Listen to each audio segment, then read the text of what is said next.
Momô e o Senhor do Tempo, ou A Extraordinária História dos Ladrões de Tempo e da Criança que Trouxe de Volta às Pessoas o Tempo Roubado. Um conto-romance, por Michael Ende.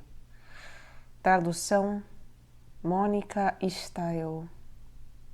Editora Martins Pontes. Canal Lê Conde. Parte 1ª, capítulo 4. Um velho calado e um jovem tagarela. Mesmo quando temos muitos amigos, sempre há um ou outro com quem temos mais intimidade e de quem gostamos mais. Isso também acontecia com Momô. Ela tinha 2 amigos muito especiais que costumavam visitá-la todos os dias e repartiam com ela tudo o que tinham. Um era jovem, o outro era velho, e Momô não sabia dizer de qual deles gostava mais. O velho chamava-se Beppo Varredor. Na verdade, seu sobrenome era outro, mas, como ele era varredor de profissão e todos o chamavam assim, acabou adotando esse nome. Beppo Varredor morava perto do anfiteatro, numa cabana que ele mesmo havia construído com tijolos, pedaços de chapa e papelão alcatroado. Era um homem muito baixinho e andava sempre meio encurvado, de modo que parecia só um pouco mais alto do que Momô. Muita gente achava que Beppo não era muito bom da cabeça, porque, quando lhe faziam alguma pergunta, ele apenas sorria, sem dizer nada, refletia e, quando achava que a questão não merecia resposta, ficava calado. No entanto, quando achava a pergunta importante, continuava refletindo sobre ela. Às vezes demorava 2 horas, ou até 2 dias para responder. Enquanto isso, é claro, a pessoa que havia feito a pergunta a esquecia, e o que Beppo dizia acabava parecendo fora de propósito. Somente Momô se dispunha a esperar horas ou dias por uma resposta, e depois entendia o que Beppo dizia. Sabia que ele demorava tanto porque fazia questão de nunca dizer alguma coisa que não fosse verdade. Na opinião dele, a infelicidade do mundo era causada pelas mentiras, intencionais ou não, que as pessoas diziam por serem desatentas ou apressadas. Todas as manhãs, horas antes de o sol nascer, Beppo pegava sua velha bicicleta e ia até um prédio muito grande na cidade. Ali esperava no pátio com os companheiros de trabalho até lhe darem uma vassoura, um carrinho de mão e indicarem as ruas que deveria varrer. Beppo adorava aquelas horas matutinas, quando a cidade ainda estava adormecida, e fazia sua tarefa com boa vontade e empenho, pois sabia que era um trabalho muito importante. Varria as ruas devagar, mas com muita regularidade. A cada passo uma respirada, a cada respirada uma varrida. Passo, respirada, varrida. Passo, respirada, varrida. De vez em quando parava um pouco e ficava olhando para longe, com ar pensativo. Depois recomeçava. Passo, respirada, varrida. Enquanto se deslocava assim, uma rua suja na frente, uma rua limpa atrás, com frequência lhe vinham à cabeça grandes ideias. Mas eram ideias sem palavras, pensamentos tão difíceis de expressar quanto a lembrança de um perfume, ou de uma cor vista em sonho. Depois do trabalho, quando sentava perto de Momô, costumava contar-lhe suas ideias brilhantes. E, enquanto a menina ouvia daquela sua maneira especial, a língua dele se soltava e surgiam as palavras adequadas. Veja só, Momô, certa vez ele disse, por exemplo. É assim. Às vezes temos à nossa frente uma rua muito comprida. Achamos que ela é terrivelmente comprida e que nunca seremos capazes de chegar até o fim. Ficou algum tempo olhando para longe, com ar distraído. Depois continuou. Então começamos a nos apressar. E nos apressamos cada vez mais. Cada vez que levantamos os olhos, temos a impressão de que o trabalho que temos pela frente não diminuiu em nada. Nosso esforço aumenta. Começamos a sentir medo. Acabamos ficando sem fôlego e completamente esgotados. E a rua continua inteirinha na nossa frente, tão comprida quanto antes. Não é assim que se deve fazer. Pensou um pouco e continuou. Nunca devemos pensar na rua inteira de uma vez. Tá entendendo? Devemos pensar apenas no passo seguinte, na respiração seguinte, na varrida seguinte. E continuar sempre pensando só naquilo que vem a seguir. Ele fez outra pausa e refletiu antes de prosseguir. Fazendo assim, temos prazer. Isso é importante. E o trabalho sai bem feito. Assim é que deve ser. Depois de mais uma longa pausa, concluiu. De repente, verificamos que, passo a passo, chegamos ao fim da rua comprida, sem perceber e sem perder o fôlego. Meneou a cabeça e concluiu devagar. Isso é muito importante.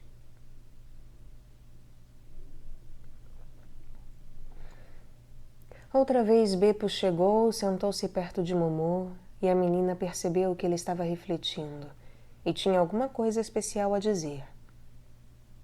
De repente, Beppo olhou-a bem nos olhos e disse: Eu nos reconheci.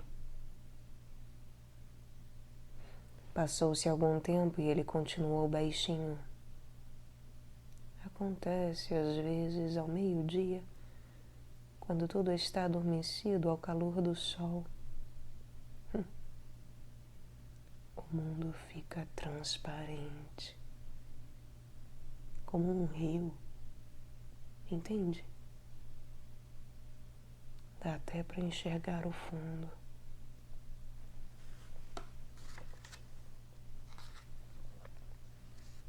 Em silêncio, ele balançou a cabeça e depois continuou na mesma voz suave. Existem outras épocas lá embaixo, no fundo. Calou-se novamente, refletindo, procurando as palavras certas, mas parecia não as ter encontrado, e acabou explicando de repente, em um tom muito natural. Hoje estive varrendo lá pelos lados da antiga muralha da cidade. Na muralha há 5 pedras de cor diferente, colocadas assim. Tá vendo? E com o dedo ele riscou na areia um T grande. Com a cabeça de lado, olhou um momento e sussurrou: Eu reconheci essas pedras.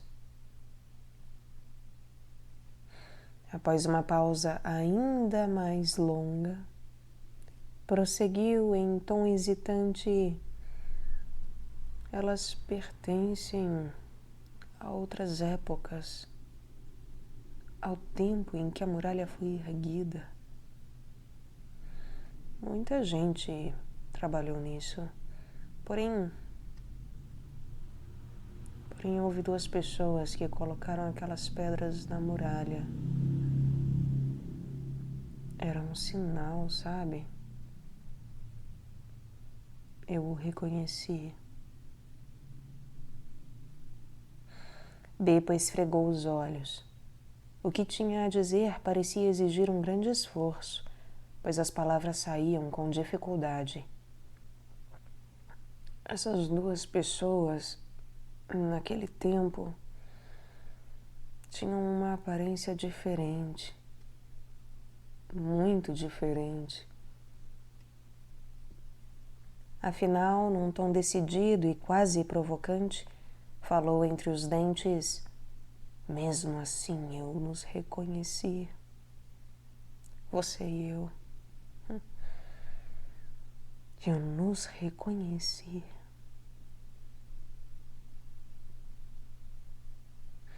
Não podemos levar a mal as pessoas que sorriam quando ouviam Beppo Varredor dizer coisas desse tipo, ou que, quando ele virava as costas, faziam o gesto significativo de bater com o dedo na testa. Mas Momô gostava dele e dava grande valor às suas palavras. O outro grande amigo de Momô era jovem e exatamente o oposto de Beppo Varredor. Era um rapaz bonito, de olhos sonhadores e muito falador. Era sempre espirituoso e alegre, e ria com tanto gosto que os outros não podiam deixar de rir junto, quisessem ou não. Seu nome era Girolamo, mas todos o chamavam apenas de Gigi. Já que demos ao velho Beppo o nome de sua profissão, vamos fazer a mesma coisa com Gigi, embora, na verdade, ele não tivesse nenhuma profissão fixa. Vamos chamá-lo de Gigi Guia. Mas guia turístico era apenas uma das suas muitas ocupações, quando surgia a oportunidade. E mesmo assim, ele não era guia oficialmente. Sua única credencial para essa função era um cap. Assim que apareciam alguns turistas perdidos pelas redondezas, ele colocava o cap na cabeça e, com um ar muito sério, ia falar com eles, propondo mostrar-lhes as ruínas e explicar tudo. Quando os estrangeiros aceitavam, ele começava imediatamente a discursar, contando as histórias mais fantásticas, inventando nomes, datas e acontecimentos, deixando todos atordoados. Alguns visitantes não se deixavam enganar por ele e viravam as costas com ar zangado, mas a maioria acreditava em tudo e dava um bom dinheiro quando, ao final, Gigi estendia o cap.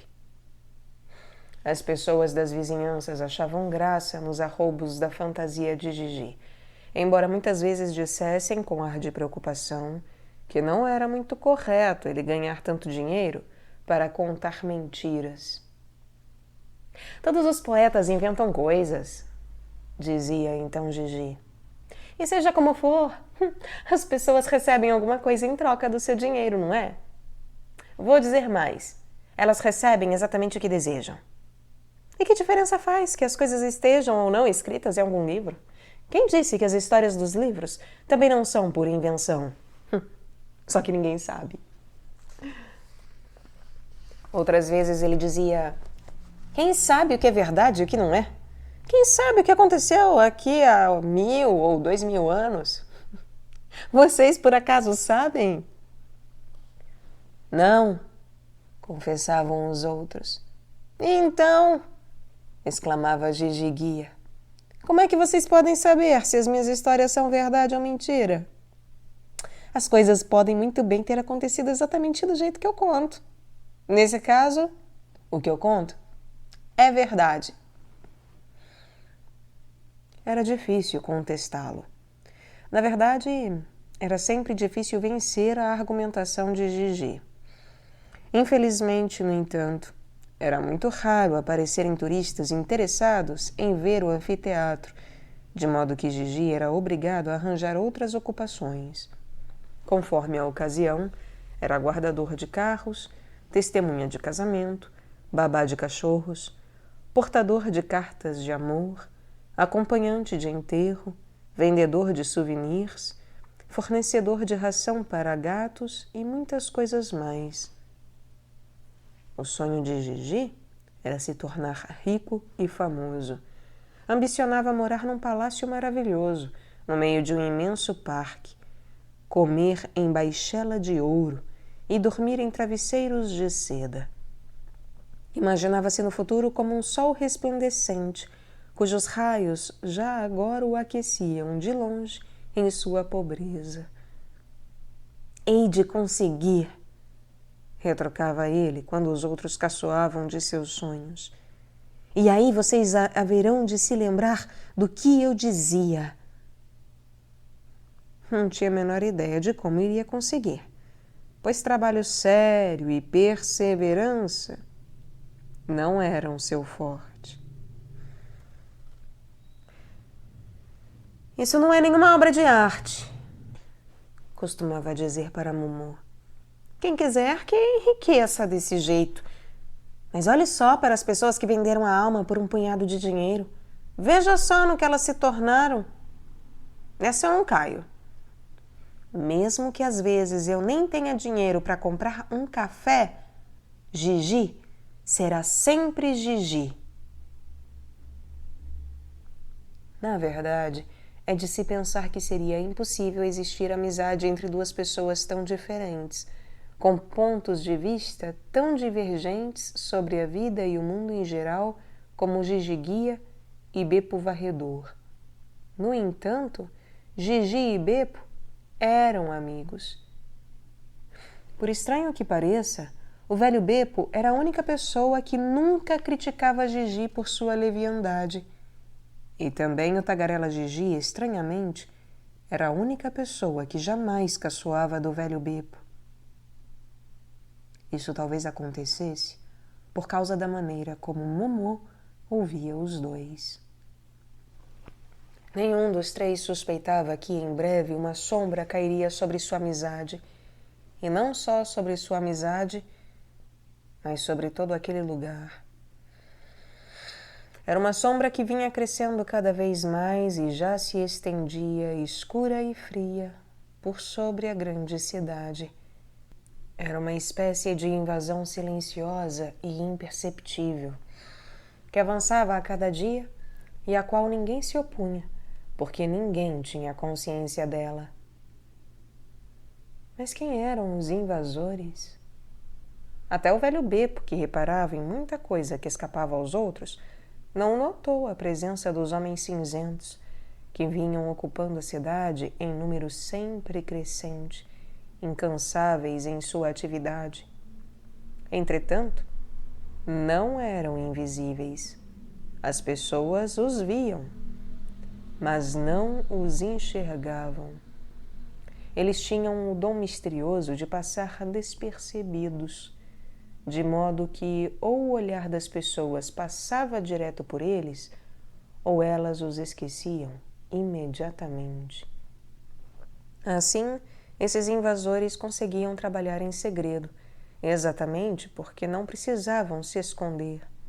Além disso, naturalmente, já que ninguém reparava neles, também ninguém se perguntava de onde vinham, e eles continuavam chegando. Eram cada dia mais numerosos.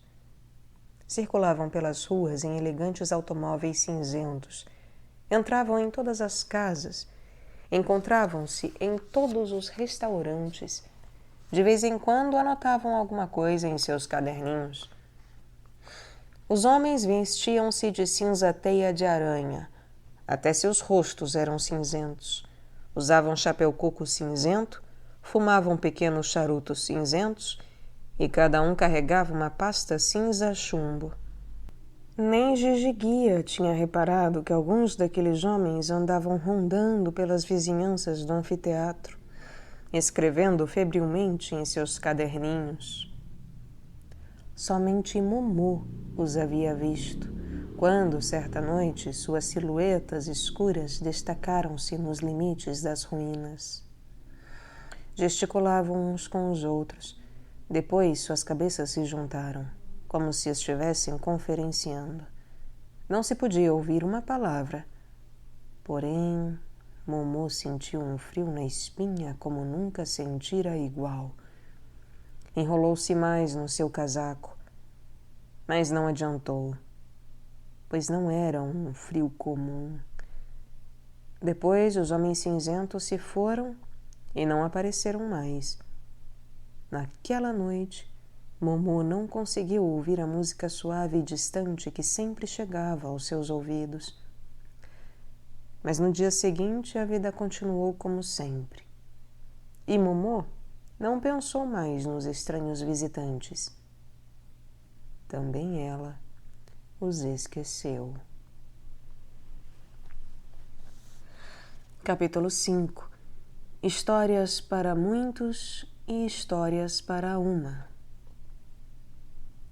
Aos poucos, Momô foi se tornando absolutamente indispensável para a Gigi Guia.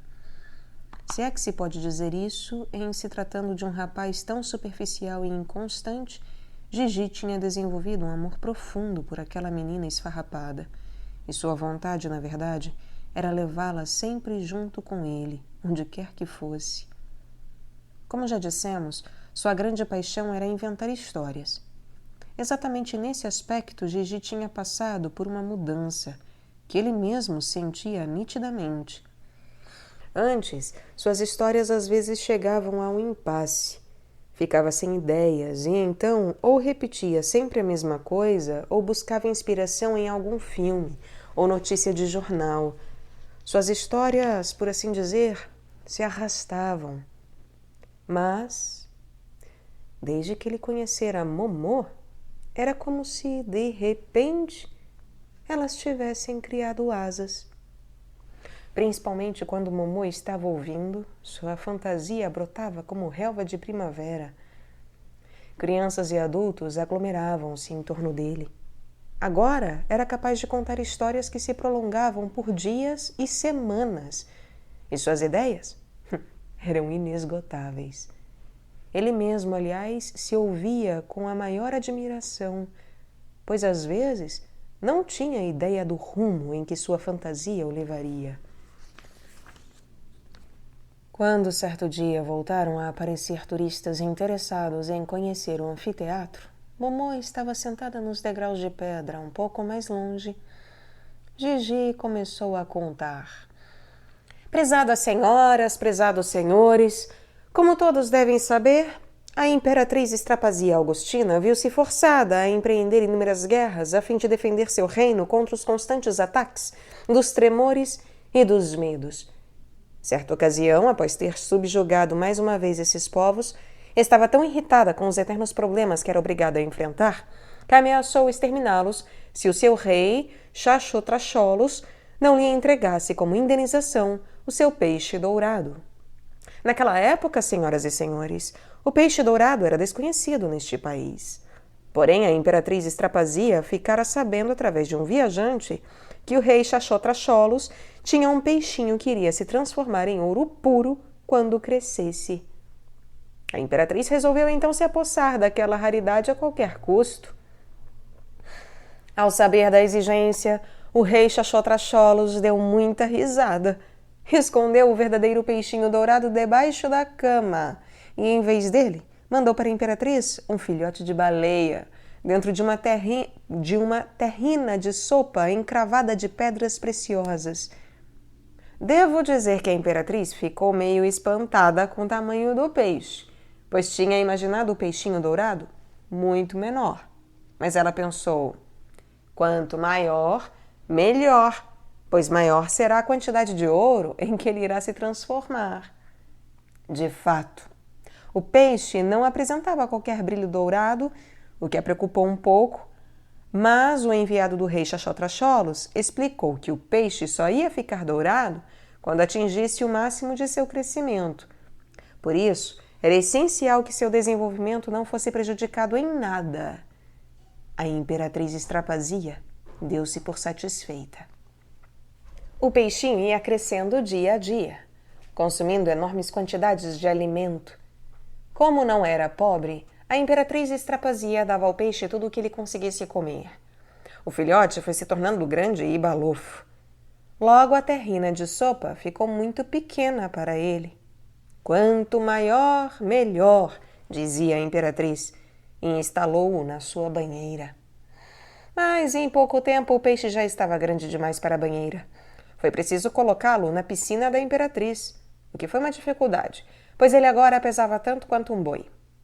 Um dos escravos que estava ajudando a carregá-lo escorregou, e imediatamente a soberana ordenou que o infeliz fosse atirado aos leões, pois agora só estava interessada no peixe. Todos os dias ela ficava durante horas sentada à beira da piscina, vendo o peixe crescer, só pensando no ouro que ia render, pois, como vocês certamente sabem, ela levava uma vida altamente luxuosa e nunca tinha ouro suficiente. Quanto maior, melhor, estava sempre murmurando consigo mesma. Essas palavras foram declaradas lema nacional, e a imperatriz mandou inscrevê-las em letra de bronze na fachada de todos os edifícios públicos. Afinal, até que a piscina imperial acabou se tornando muito pequena para o peixe.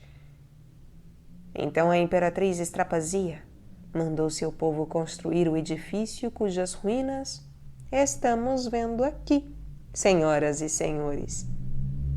Era um gigantesco aquário redondo, cheio de água até a borda, e dentro dele, finalmente, o peixe podia se esticar à vontade.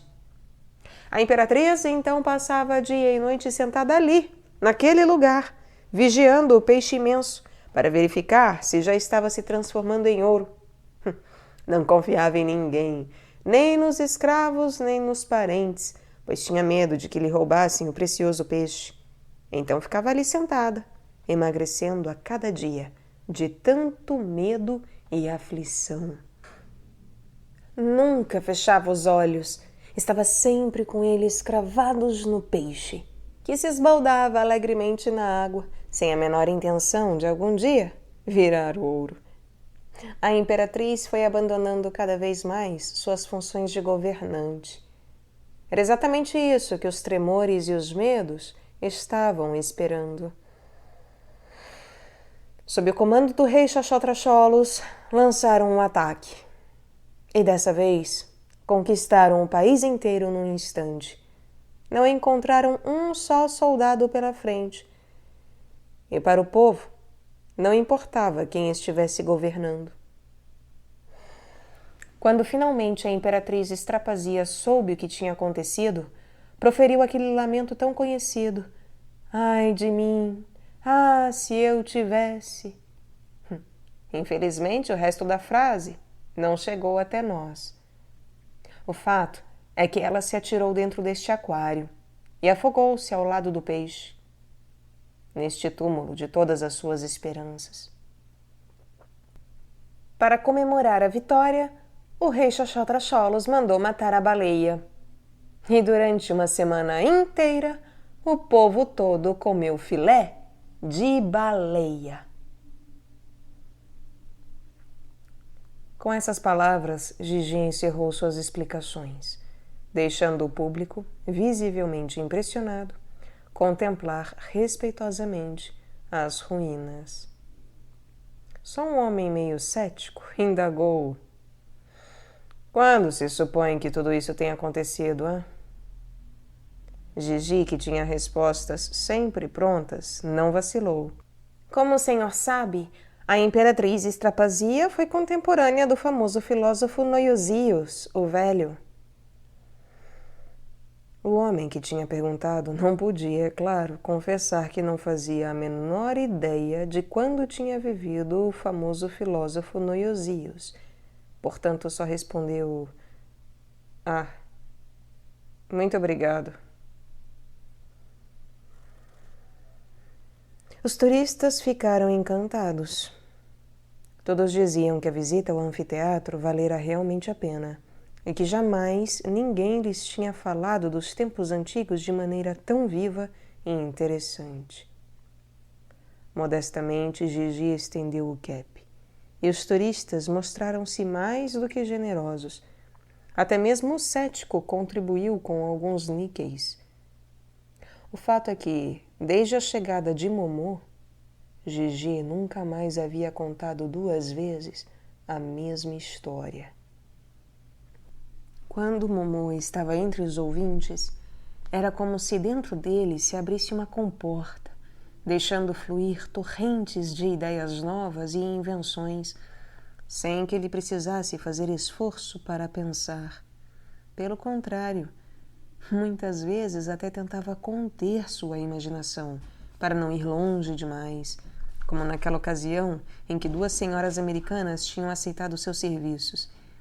Ele as deixara apavoradas com a seguinte história: até na sua bela e livre América, minhas senhoras, naturalmente todos sabem que o notoriamente cruel tirano Marcentius Communis, cognominado o Vermelho, concebeu o plano de alterar o mundo inteiro conforme sua vontade.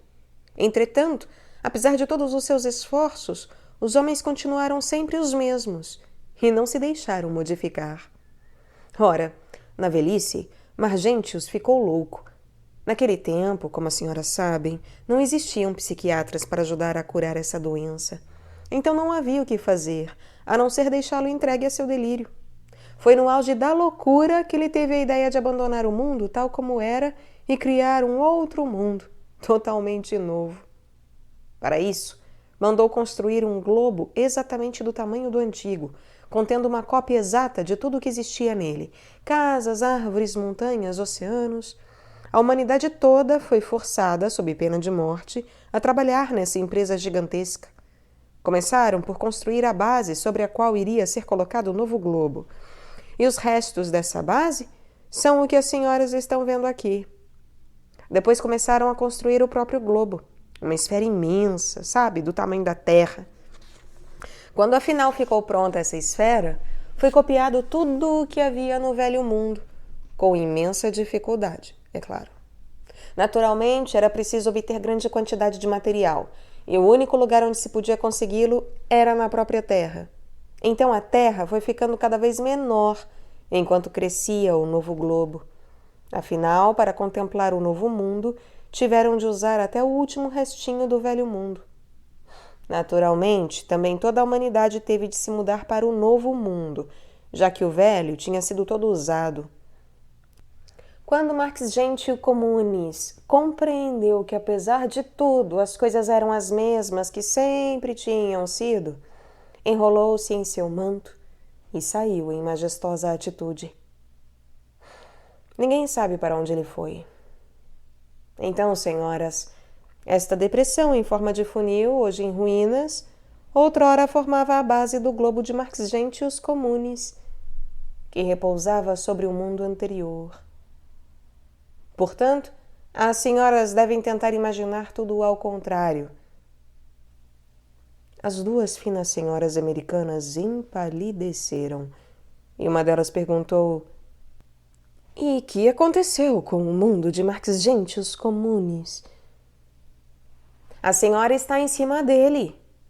Este mundo é o novo globo. As 2 velhas senhoras deram um grito assustado e saíram correndo. Daquela vez, não adiantou Gigi estender o cap. Gigi gostava acima de tudo de contar histórias só para a pequenina Momô, quando ninguém mais estava ouvindo. Geralmente eram contos de fadas, pois era deles que Momô mais gostava. E quase sempre os personagens eram Gigi e Momô.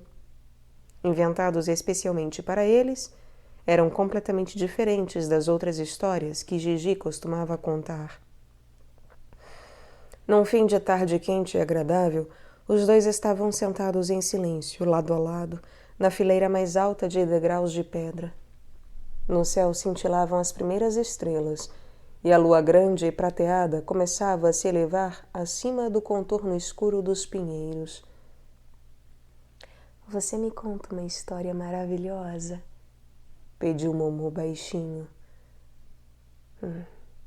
Tudo bem. Quem você quer que sejam os personagens? De preferência, Momô e Girolamo. Gigi pensou um pouco e perguntou: E qual vai ser o nome da história? Que tal a história do espelho mágico? Gigi meneou a cabeça, pensativo. Soa bem. Vamos ver no que dá. Ele passou um braço em torno dos ombros de Momô e começou. Era uma vez uma linda princesa chamada Momô. Vestia-se de veludos e sedas e morava no alto do mundo, no cume de uma montanha coberta de neve, num palácio de vidro colorido. Ela tinha tudo o que se poderia desejar. Só comia as iguarias mais saborosas e bebia os vinhos mais deliciosos. Dormia em travesseiros de seda e sentava-se em cadeiras de marfim. Tinha tudo, mas era completamente só. Tudo o que a cercava, seus criados, suas camareiras, seus cães, gatos, passarinhos e até suas flores, tudo eram apenas imagens refletidas em espelhos. Ora, a princesa Momô tinha um espelho mágico, grande e redondo, que era feito da mais fina prata. Todos os dias e todas as noites ela o mandava para o mundo. O grande espelho sobrevoava terras e mares, cidades e campos. As pessoas que o viam não se espantavam nem um pouco, simplesmente diziam: é a lua.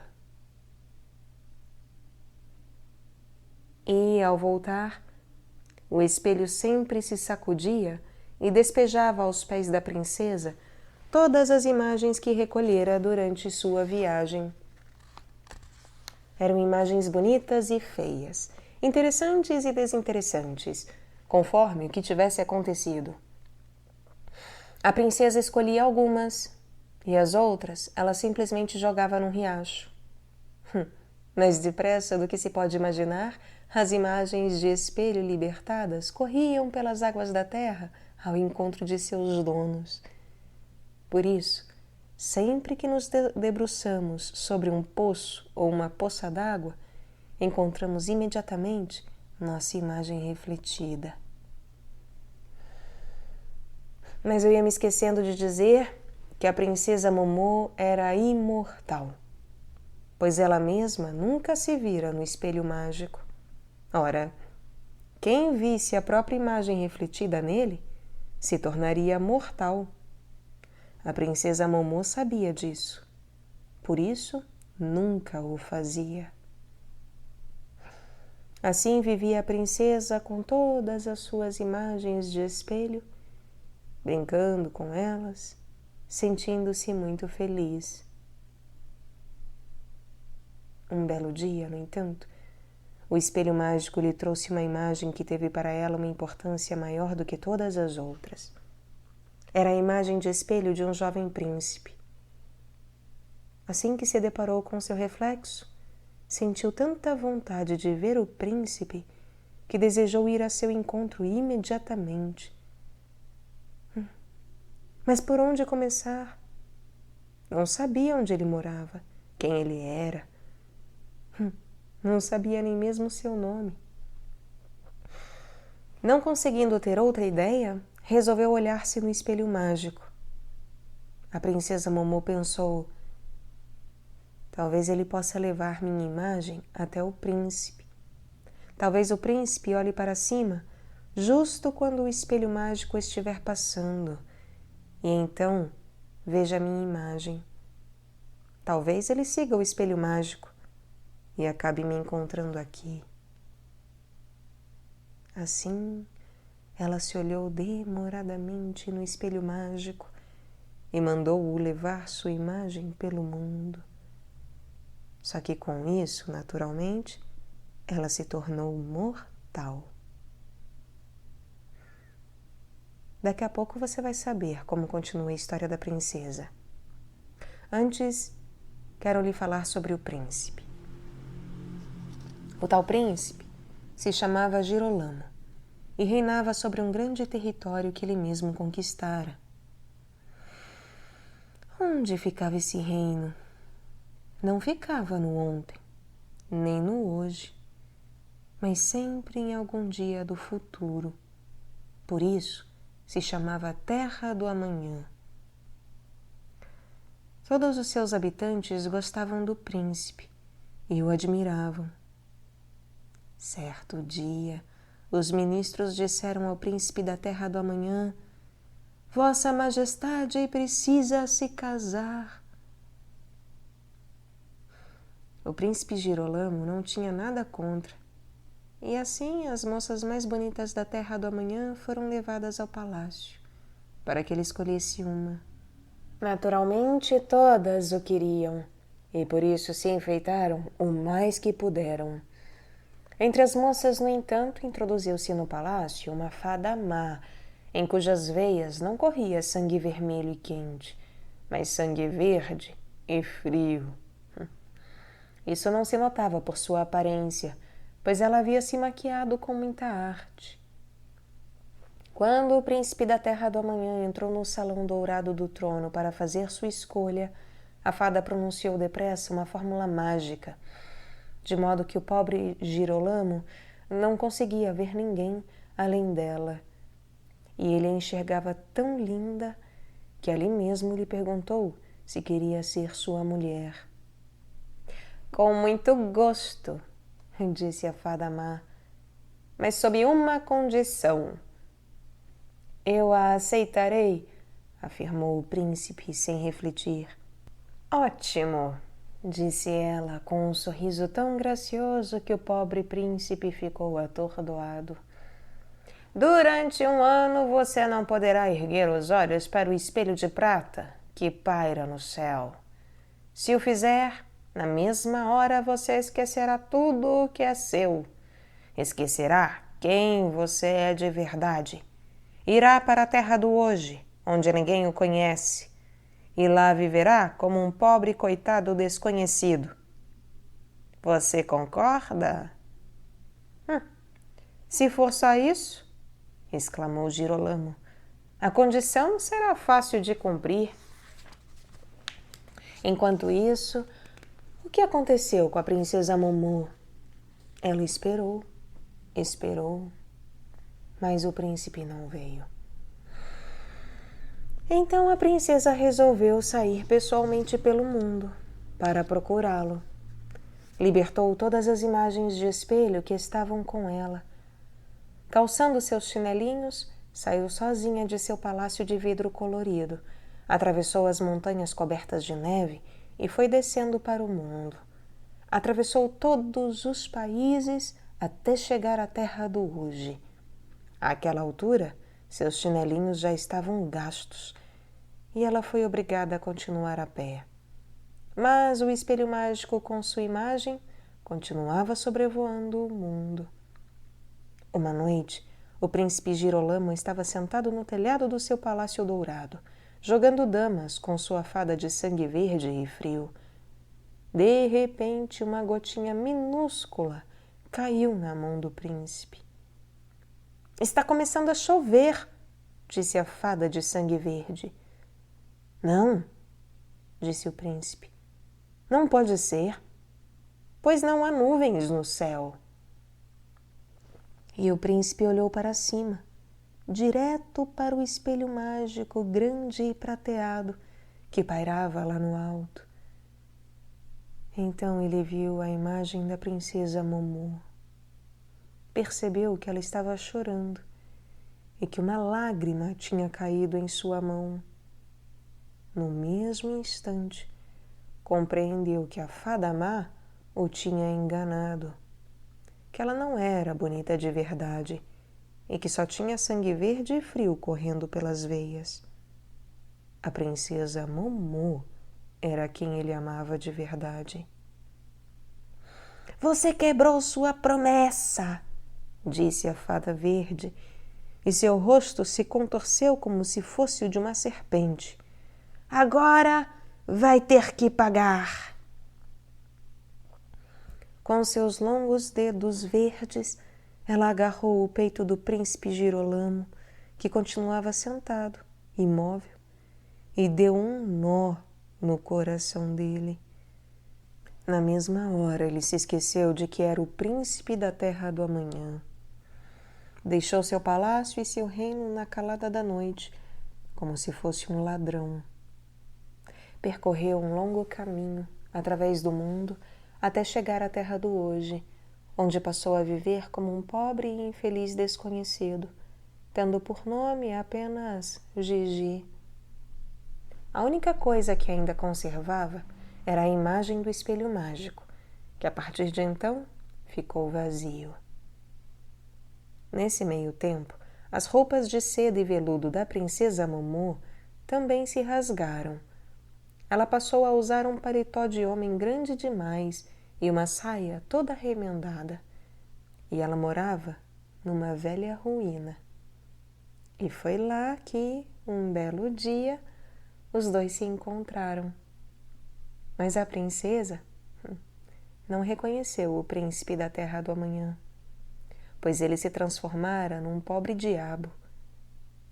Gigi também não reconheceu a princesa, pois na verdade sua aparência não era mais de princesa. Mas, em sua infelicidade comum, os dois tornaram-se amigos e consolaram-se um ao outro. Uma noite, quando o espelho mágico, agora vazio, voltou a passar por aquele céu, Gigi pegou a imagem que guardara e a mostrou para Momô. Já estava muito amarrotada e manchada, mas a princesa reconheceu imediatamente que se tratava de sua própria imagem, que em outros tempos ela havia enviado pelo mundo afora. Também reconheceu, por baixo da máscara do pobre coitado Gigi, o príncipe Girolamo, que ela sempre procurara e por quem se tornara mortal. Então lhe contou tudo. Mas Gigi balançou a cabeça tristemente e disse: "Não consigo entender nada do que você está dizendo, pois há um nó no meu coração que faz com que eu não me lembre de nada." A princesa Momô agarrou-lhe o peito e, com a maior facilidade, desfez o nó de seu coração. Na mesma hora, o príncipe Girolamo voltou a saber quem era e de onde vinha. Pegou a princesa pela mão e foi com ela para longe, muito longe, lá onde ficava a terra do amanhã. Quando Gigi terminou, os dois ficaram em silêncio por algum tempo. Depois Momô perguntou: "Mais tarde eles se tornaram marido e mulher?" "Acho que sim. Mais tarde." "Eles já morreram?" "Não. Disso eu tenho certeza. O espelho mágico só torna uma pessoa mortal quando ela se olha sozinha. Mas quando duas pessoas se olham juntas, voltam a se tornar imortais. E foi isso que os dois fizeram." Grande e prateada, a lua se elevava acima dos pinheiros escuros e fazia as velhas pedras da ruína brilharem misteriosamente. Momô e Gigi ficaram sentados em silêncio, um ao lado do outro, observando-a por longo tempo. Sentiam nitidamente que naquele momento eram imortais.